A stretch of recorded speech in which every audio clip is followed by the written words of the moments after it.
Happy birthday. এনেকে নহব Birthday treat.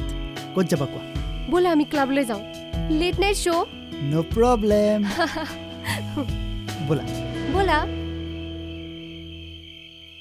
The number you have dialed is not responding.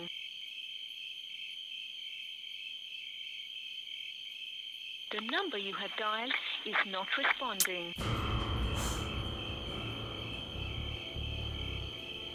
সি আজিও ঘৰলৈ নাহিল নাজানো সি কি কৰে এনেকৈ সি ৰাইবৰুৱা ফেমিলিৰ অকাত সম্পত্তিৰ গৰাকী কেনেকৈ হ'ব সি ক'ত যায় কি কৰে ক'ত থাকে মই একোৱেই গম নাপাওঁ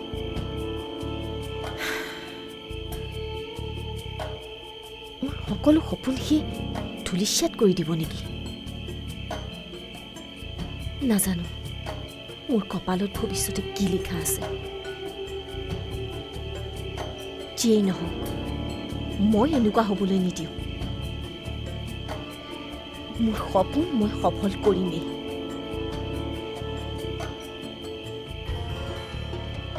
The number you have dialed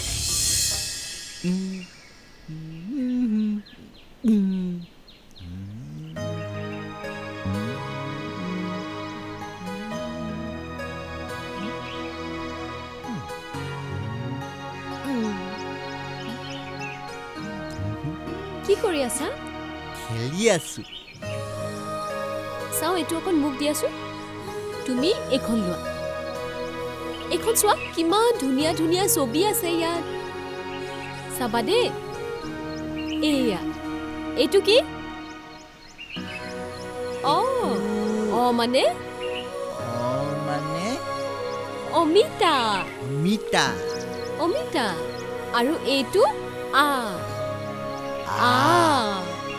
মানে আঙুৰ তুমি যে খাই ভাল পোৱা আৰু এইটো কি এইটো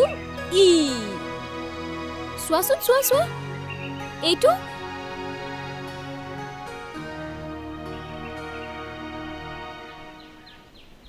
শুনাচোন তুমি এনেকুৱা কিয় কৰিছা তুমি এতিয়া ডাঙৰ হলা নহয় অলপ অলপ পঢ়িব লাগিব মই নপঢ়ো পঢ়ি বেয়া পাওঁ ঠিক আছে তুমি কি কৰি ভাল পোৱা মই খেলি ভাল পাওঁ তোমাকো মই বেয়া পাইছোঁ তুমি মোক খেলিবলৈও নিদিয়া অকল পঢ়িবলৈ কোৱা ঠিক আছে আজি আমি খেলি খেলি পঢ়িম হ'ব খেলি খেলি পঢ়িম আজি ধৰা তুমি ষ্টুডেণ্ট মই টিচাৰ ঠিক আছে এতিয়া আমি খেলিম এই কিতাপখনৰ লগত আহা ব'লা তুমি মোক কলৈ লৈ গৈ আছা এতিয়া চকু মেলা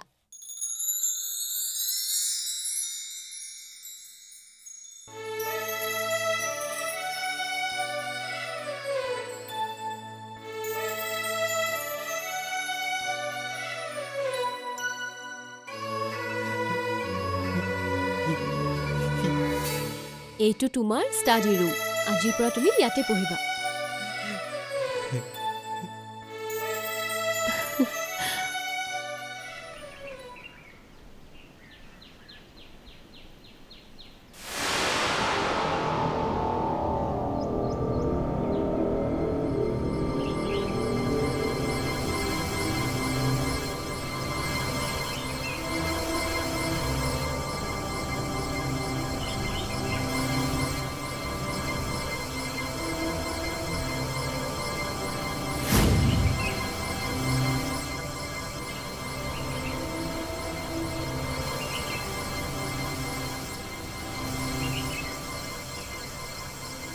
কে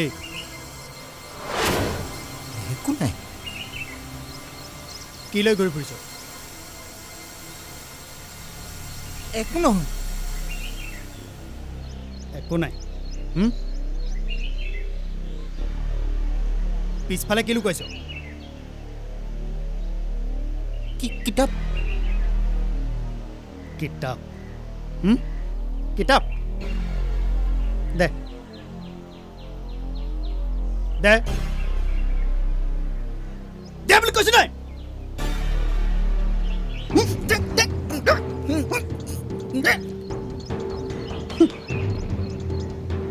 কিতাপ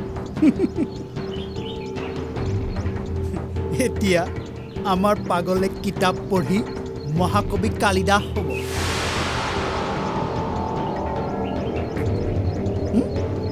পঢ়িবি পঢ়িবি ল ল ল পঢ়িবি কিতাপ পঢ়িবি পঢ়িবি ল ল ল ল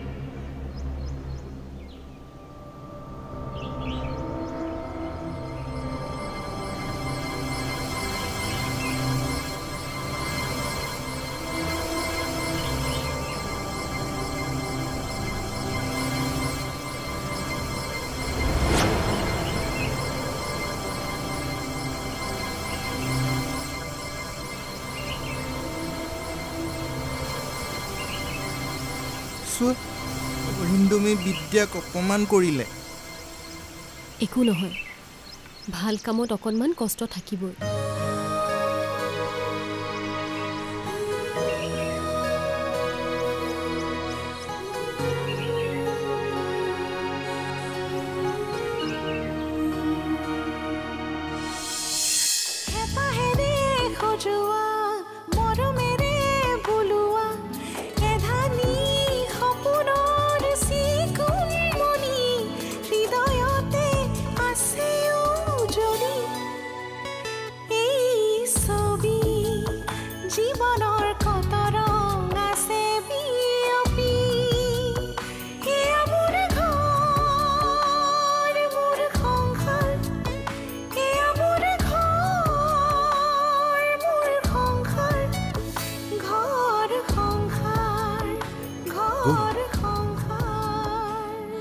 আজি মোৰ অনুভৱ হৈছে তুমি যেন সূৰ্যৰ হাজাৰ কিৰণেৰে মোৰ জীৱনটো উজ্বলাই তুলিলা মোৰ জীৱনৰ আচল সত্য যিসকলে শিলেৰে ঢাকি থৈছিল সেয়া আজি খোল খাই গ'ল আৰু মনৰ গতি নদীৰ ধাৰৰ দৰে ববলৈ ধৰিলে সেই নদীৰ ঘাটত মোক নেদেখা নদীৰ ঘাটত নহয় গৌৰী সাগৰৰ সংগমত মই তোমাক দেখো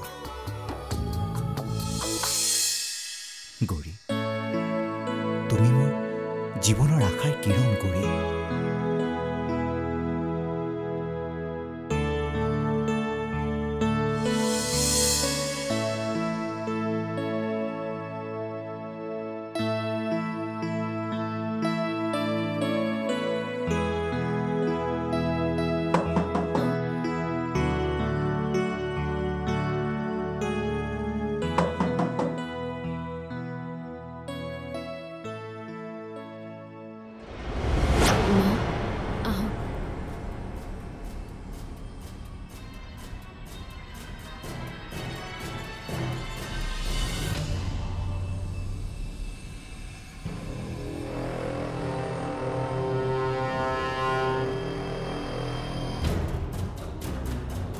কওকচোন মই শুভাঞ্জনক চাব আহিছোঁ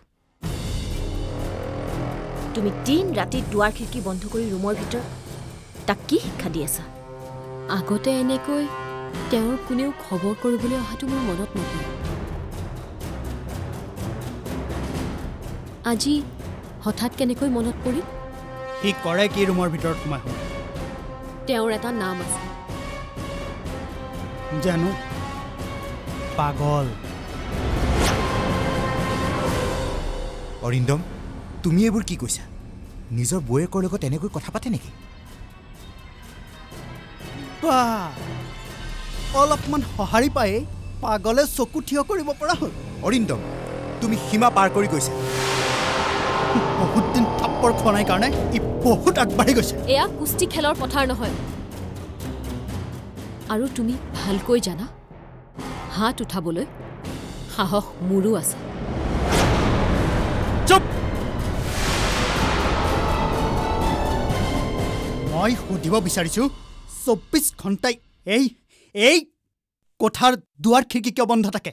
দুৱাৰ খিৰিকী খোলা থাকিলে বাহিৰৰ বেয়া বতাহ আহি কোঠাটোত সোমাব পাৰে।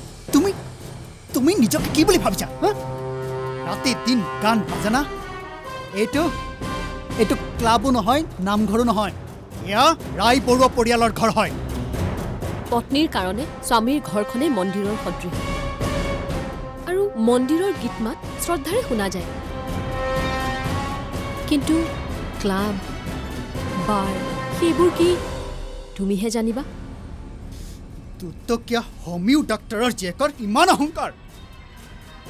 এই দেউতাৰ ওচৰত কিমান টকাত বিক্ৰী হলি? আমি দুখীয়া হ'ব পাৰোঁ, কিন্তু ছোৱালী বা বোৱাৰী বেচা কিনা কৰাৰ নিয়ম আমাৰ পৰিয়ালত নাই। আছে যদি তোমালোকৰ ৰায়বৰুৱা পৰিয়ালত থাকিব পাৰে। মোৰ দেউতা সাধাৰণ হোমিও ডক্তৰ হ'ব পাৰে, কিন্তু তোমাৰ নিচিনা গাধৰ গৰাকী নহয়।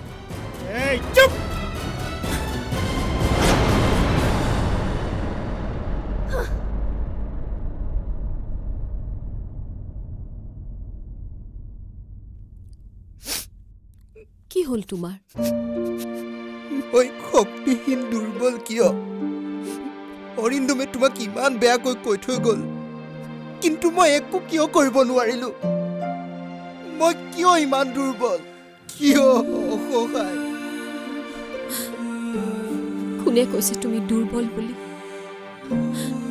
চাবা, এদিন মই প্ৰমাণ কৰি দিম যে তুমি সকলোতকৈ শক্তিশালী।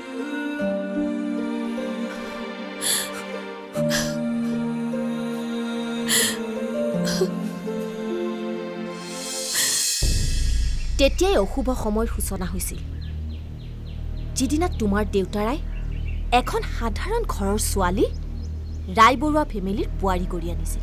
ঘৰখনৰ সন্মানৰ প্ৰতি লক্ষ্য ৰাখি হাত নুতুলিলোঁ, নহ'লে কোপাই বাহিৰ কৰি দিলোহেঁতেন। এয়া যেন বিপদৰ আগজাননী।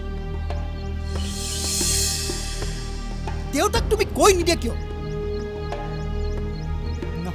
নহ'লে এদিন তাই গোটেই ঘৰখনলৈ ধুমুহা আনিব,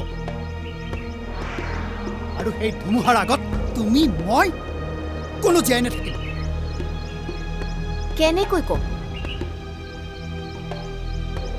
তেওঁ যে বোৱাৰীয়েকৰ প্ৰশংসাত অষ্টমুখ। কিন্তু মা, কিবাটো উপায় কৰিব লাগিব। মুঠতে যিকোনো উপায়েৰে দেউতাৰক কাণ ভৰকাব লাগিব। দৰকাৰ হ'লে মিছা ক'ব লাগিব।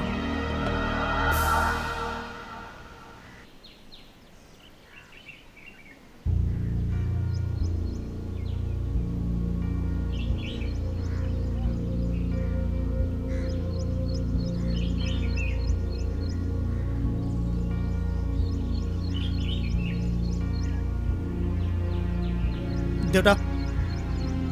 অৰিন্দম, তুমি কি হ'ল কোৱা? মানে দেউতা মোৰ তোমাক কিছুমান কথা ক'বলগীয়া আছে। কি ক'ব লগা আছে কোৱা? সময় কিয় নষ্ট কৰি আছে? দেউতা, এজনী সাধাৰণ ছোৱালীক তুমি এখন মৰ্যাদা সম্পন্ন ঘৰলৈ বিয়া পাতি আনি ভুল কৰিছা। ওৱেৰে কি ক'লে? চিধা চিধি নোকোৱা কি?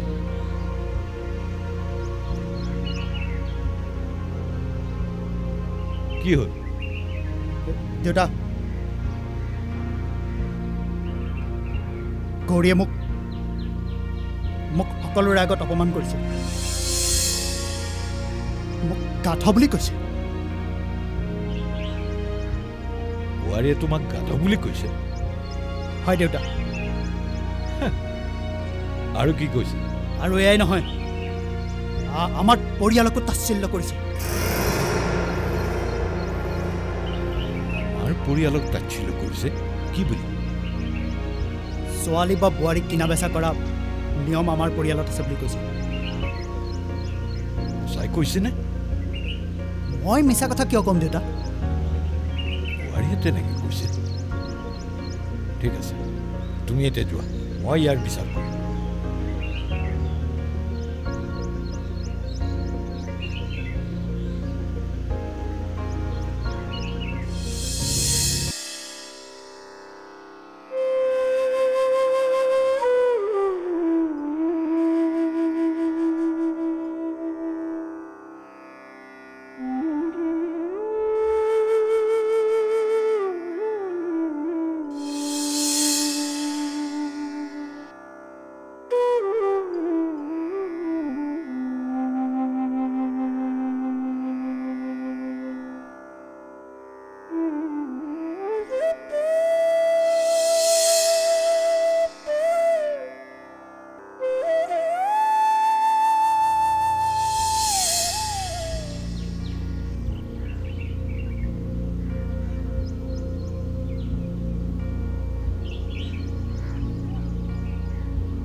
দেউতা হ'ব, এইবোৰৰ কোনো প্ৰয়োজন নাই।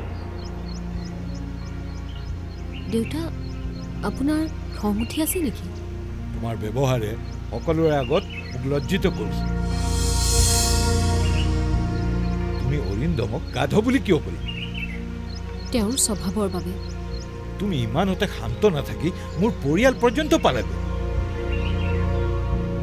স্পষ্টবাদীভাৱে এদিন আপুনি মোক এইখন ঘৰলৈ বোৱাৰী কৰি আনিছিল, কিন্তু তাৰ অৰ্থ এই নহয় যে পৰিয়ালটোৰ বিষয়ে তোমাৰ যি মুখলৈ আহে তাকে কৈ যাবা। দেউতা কথাবোৰ অৰিন্দমে আৰম্ভ কৰিছিল, তেওঁ নিজে বোকা ছটিয়াইছে, আৰু এতিয়া ২-৪টা চিটিকনি গাত পৰিছে বাবে একেবাৰে জ্বলি উঠিছে। মোৰ আপোনাক দুটামান কথা ক'বলগীয়া আছে। মোক কি কথা কোৱা, কিন্তু এই ৰাই বৰুৱাক ফাঁকি দিবলৈ চেষ্টা নকৰিব। ফাঁকিটো আপুনি দিছে দেউতা। কি? মই ফাঁকি দিছো? মোৰ দেউতাক আপুনি ফাঁকি দিছে। ফাঁকি দিছে আপোনাৰ স্বৰ্গগামী পত্নীক। বোৱাৰী, তুমি সীমা চেৰাই গৈছা। কোৱা, কি ফাঁকি দিছো মই? মই ক'ব নোৱাৰিম দেউতা। তেনেহ'লে ফাঁকি দিয়া বুলি মিছা অপবাদ আনিছে কিয়? মই আপোনাৰ লগত এনেদৰে কথা পতাৰ বাবে আপুনি মোক বেয়া নাপাব। বোৱাৰী, কি ফাঁকি দিলো মই, তুমি সেইটো কোৱা। এটি ২ বছৰীয়া কেঁচুৱাক আপোনাৰ কোলাত দি মোৰ পূজ্য শাহুমা স্বৰ্গগামী হৈছিল।